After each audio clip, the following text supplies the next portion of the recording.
San Diego Museum of Art has two paintings by Diego Rivera in its permanent collection. One, La Mandrágora, from 1939, and the painting I'm standing next to, The Hands of Dr. Moore, from 1940. Both of these paintings reveal a certain sense of surrealism evident in Rivera's work at this time. André Breton actually arrived in Mexico in 1938 with his wife, Jacqueline, and they lived there and found Mexico to be distinctively surreal. This distinction was rather controversial, and even artists like Diego Rivera found some problems with it. But it's hard not to look at the painting The Hands of Dr. Moore and not think somewhat about the influence of surrealism in Rivera's work. When many people look at this work, they actually think it's by Frida Kahlo, the Mexican painter who Diego Rivera married twice.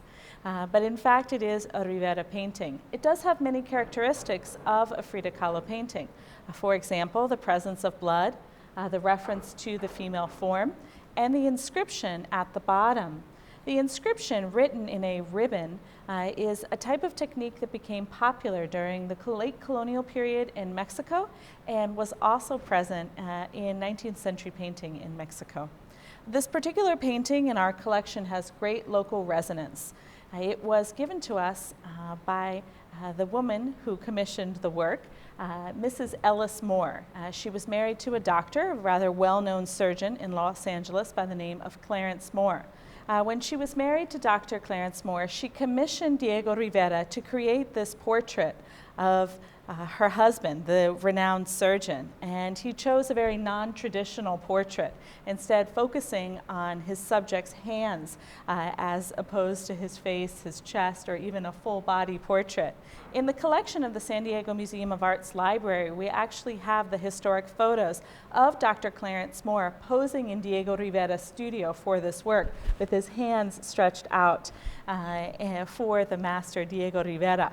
We also have the canceled check. Typically, we don't assign any type of value to paintings in our collection, but it's long enough ago, back in 1940, I can tell you that Ellis Moore wrote Diego Rivera a check for $650 for this portrait. This work, created in 1940, also has resonance with a mural here in the state of California, Pan American Unity, created at Treasure Island in San Francisco for the Golden Gate Exposition. That particular mural, Pan American Unity, has a female figure sort of morphing into a tree, as we see here in the central component of The Hands of Dr. Moore. And it also has this blue, sort of very bright, effervescent tree form. And here we see the sort of tree form expanding into this moment of light, giving it a very sort of dynamic tree of life quality. The tree of life being a very common symbol for certain Mexican modernists, but also a common symbol amongst many Mexican folk artists.